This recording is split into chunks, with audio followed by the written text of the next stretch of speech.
We often measure a good life by how much we can pack into it. We chase bigger homes, we accumulate more possessions, and fill every single spare minute with digital obligations until our schedules are ready to burst. Yet, having access to an abundance of stuff and endless connections often leaves us feeling exhausted. Instead of satisfaction, we find ourselves carrying around a heavy sense of anxiety and a constant fear of missing out. Think about the physical relief that washes over you when you finally mass delete thousands of old emails from your inbox. That sudden calm hints at a counterintuitive truth. Removing things actually makes us feel lighter. Long before smartphones or crowded closets existed, history's sharpest thinkers recognized this exact crisis of clutter. These ancient philosophies provide the specific methods needed to dismantle the noise of our daily routines.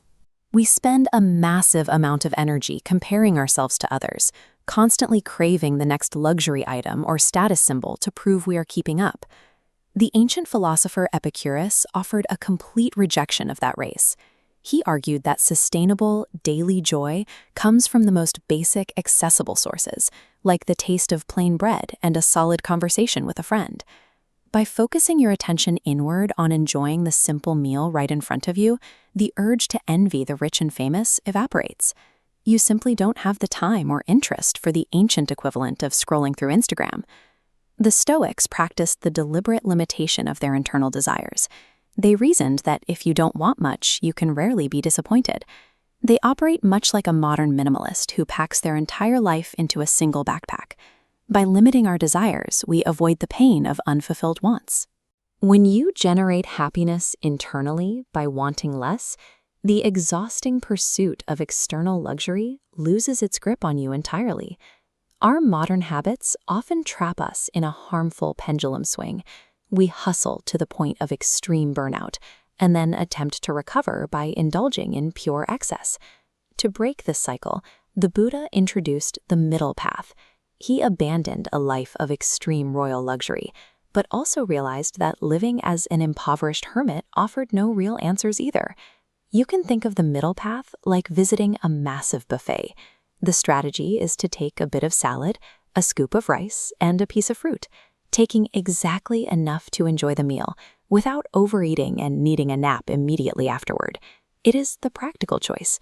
It means selecting a reliable, fuel-efficient vehicle to get where you need to go, avoiding the high costs and persistent stress that come with maintaining a flashy sports car.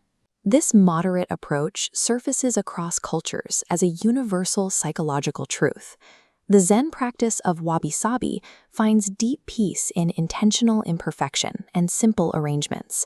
Finding this middle ground does not restrict your joy. It acts as an active strategy to eliminate the massive mental friction caused by living at the extremes. We feel this friction most acutely in our tangible physical spaces. Densely packed homes and tightly overbooked digital calendars actively drain our energy hour by hour. Modern minimalism functions as a deliberate psychological tool to clear clogged mental space.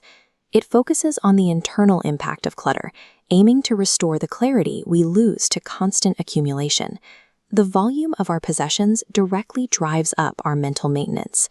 Every item we own requires us to maintain it, protect it, or worry about upgrading it. This psychological burden of ownership actively generates chronic, invisible stress. The most effective counterattack to our hyperconnected world is JOMO, the joy of missing out. It is the active, satisfying decision to decline endless event invitations and ignore the pressure to buy every new gadget. By aggressively stripping away these physical and digital obligations, we do not empty our lives. We proactively reclaim the space needed for what actually matters to us. Moving past the claustrophobia of constant accumulation reveals a distinct afterstate.